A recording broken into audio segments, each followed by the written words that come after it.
I was 5 years old when I was first molested. Molestation went on from the age of 5 to 19, and my life was never the same after that. Like most abused children, Garlena Hines was molested by someone she knew.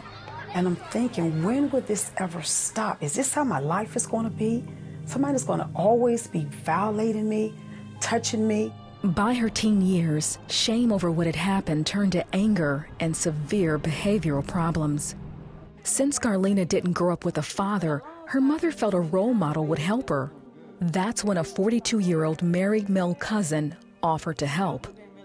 And it started with, let's just walk on the pier, let's just walk to get the breeze. And I'm thinking, this is okay, but we're holding hands as if we're a couple. Maybe there's something wrong with that. And I'm thinking, could this be happening again? When Garlena turned 14, her 44-year-old cousin took her to a hotel room. And so on my way to the hotel, I'm thinking, this is not something I want to do. And before the night was over, I had lost my virginity, something I know I could never, ever get back. Garlena had always gone to church with her mother. One Sunday, the preacher got her attention. And the minister was talking on the reality of hell. And in the middle of his sermon, I get up and I walk to the altar. And he looks, he say, somebody get this child. I said, no, I don't want to go to hell. Because if I die now, I'm going to go to hell. And the lady took me aside and she began to pray for me. And she gave me the plan of salvation. And I felt so cleansed at that point. And I want to tell everybody. And that included telling her cousin who was molesting her. I said to him, guess what? I gave my life to Christ. I'm not going to hell. And he says to me, that doesn't mean we have to stop sleeping together.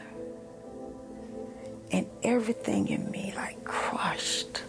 And I'm like, oh my God, I'm stuck.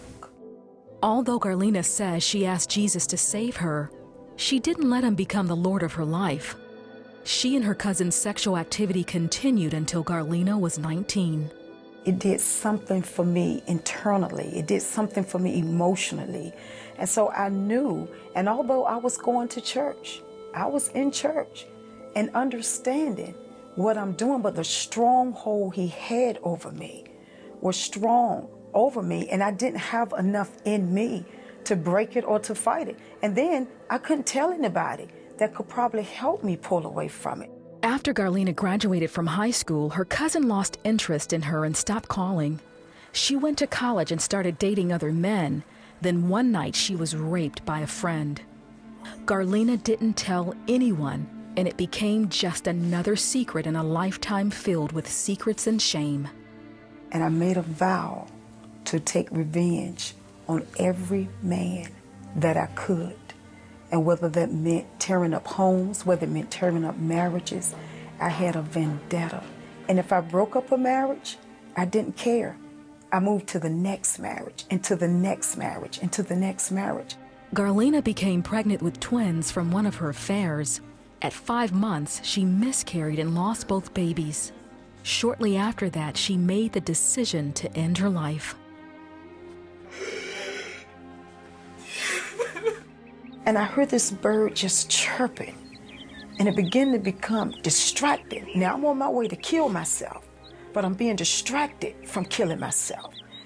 And I heard the voice of God for the first time.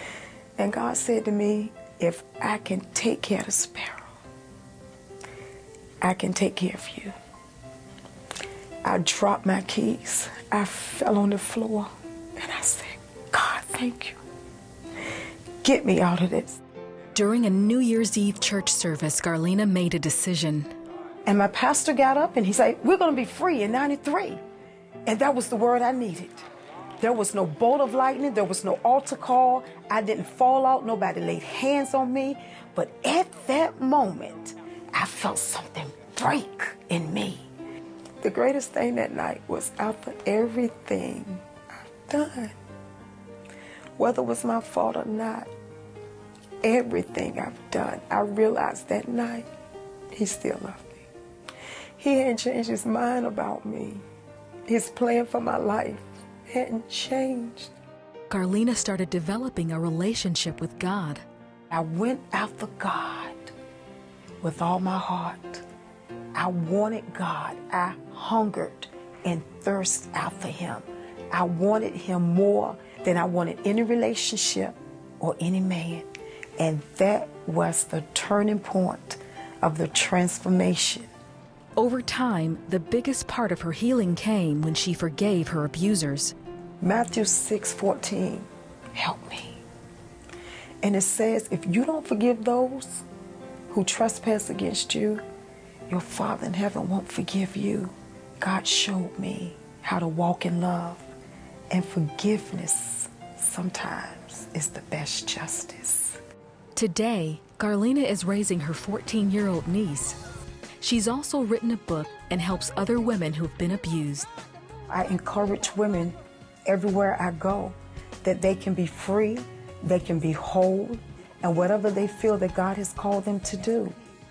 And Garlena has a message that just isn't for abused victims, but for everyone who needs to know that God hasn't forgotten them. He doesn't want you to stay broken. He don't want you to stay torn. He came that you will have a holistic life and have it in him.